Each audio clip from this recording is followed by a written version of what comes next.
There's people that get real hung up on that, only 20 minutes worth of seeds in your bag, but I've dropped a cedar out here and it laid out there in the sun for a day, and we planted it, and, well, we actually helped it along a little bit, but it grew. So somewhere in there, you just kind of want to be careful of them. So I did that. These are a couple different kinds of tools. This one's called a hodad, and the professional planters usually use a planting shovel. Like I say, I'm not a professional. I like this machine because a lot of times I'm planting out in a place like that hillside, and I like using the side of it to scarf things off. If there's a log or a stick there I want to cut this in, I mean, you can do some fairly serious chopping with that, and we'll show you how this thing works. It's probably, I don't know, there's a lot of planters that would use that, but here's a planting shovel. If you buy a planting shovel, this thing has got a rubber deal on here. It's a little better, so if you're doing this all day long and you're really whacking that thing in, it's got some reinforcement in here. The truth of it is, you can take a shovel like that and you can plant trees just fine. But the guys that are doing this professionally, it's awesome to watch them. I've seen them. One time I had professional planters out here because I had about 60 acres to plant it, and I didn't think I could do that by myself in 1 year. And those guys went through a bag of trees in 20 minutes. That's 120 trees on steep side hills in the brush. It's scary. Where did you get that shovel stuff? I think this came from TerraTech or Pack Forest Supply. I think Pack Forest Supply has them. They're probably a little cheaper than TerraTech. So you ordered them from a supplier. We were talking in class whether there were anyone locally you could just go and find a planting shovel and. I'm thinking you can get them either at Cowlitz River Rigging or Woods. I think in Longview. But not around here, Scappoose or St. Helens, there's no supplier. Because I've had several people ask me, and I don't know. I don't know. But that's a fairly serious shovel. Here's another one of my weapons. One of the things that happens in this tree thing is you end up doing stuff and then having to buy your way out of it. When you plant western red cedar, you might as well be planting ice cream cones for the deer in a lot of places. So I put these tubes on trees, and I've experimented from everything from 18-inch ones to 4-foot ones, and there's different length sticks. These sticks have been chewed off by the elk, and that's another problem we'll talk about. But I've settled on 30-inch, 4-inch diameter tubes, 30 inches long, and I use 4-foot stakes. And I can put those in, and as the tree grows, I'll slide this up, and I figure when I get the tree about this high, the deer are too lazy to nip the tops. If they want to trim on the sides, they'll do it, and we'll see some evidence of what they do there. But the thing that the elk will do is they'll pull these off of your trees for you. And they won't necessarily eat the deer, or they eat the tree, but the deer, then they open it up so the deer can. It's kind of a symbiotic relationship. And I also need to stress that deer problems are usually localized. I mean, there'll be something that's happening here that's not happening a half a mile away, and so there's all kinds of different variations.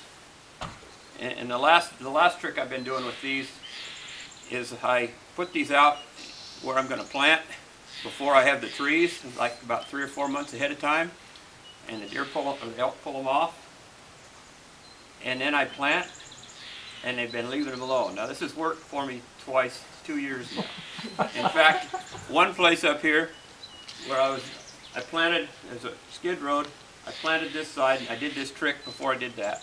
They didn't pull those off. The other side of the road, I had just tubes out there and no trees in them, And about a third of these were pulled up and scattered around, and they didn't pull one of them off of my trees that was living. So it's kind of a elk whisperer thing, if you will. And don't be afraid to try stuff. But that gets back to, I mean, years and years I've watched them pull these off, and I noticed that after a while they kind of leave them alone. So one of the best things you got going for you is observing what happens on your place. Look what happens and try to tune into that. We try to do things along with the seasons. I log it when it's dry, and we plant it when it should be planted. And I like being part of that rather. So it tells me what to do. So let's go plant a tree or two. I don't know if there's people that want to plant trees. You're welcome to do so. Here, I'll let you in on a trick that took me about 7 or 8 years before I figured it out. Because I was always cutting these things off or pulling them off. You turn these things upside down, they built them so that they come off real easy. Okay, Scott, back up for a second. So those trees you picked up from the nursery. Yep. A couple days ago? Yep. And what have you been doing? Where have you kept them since then? Oh, good point. These have been down in a insulated building on foam insulated boards with a down sleeping bag over the top of them, and keep them cool. You want to keep them, the coolers keep them at like 34 degrees. Don't freeze them. Bad idea, freeze them. But out of the sun in a cool place. This bag of trees, what we don't plant today, is going in the ground tomorrow, and so it's going to be, we'll keep it out of the sun here, and I'll put it back in the cooler when we're done. And if anybody wants to take a tree home with them, knock yourself out. So that's the neatest trick I can teach you right there. You can't appreciate how frustrating it is when you're out there and trying to get those bands off of there. And then normally you get about 120 to 150 trees in a bag. There's 80 trees in this bag. These trees are 3 years old. They're 1-2s. They were in a seed bed for 1 year, and then they're separated out and grew 2 years. Professional planters hate this because they can't get enough trees in their tree bag. So you take a look at these. These are pretty nice looking roots. They're pretty damp. We'll give them a little bit of a squirt just because that's what I do.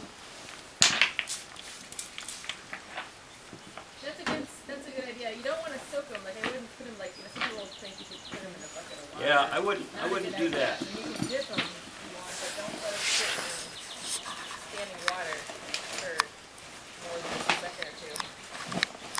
Thanks, Amy, because that's really, really important that you don't let these guys get all warm and dried out. The good news about these is they were lifted about a week ago.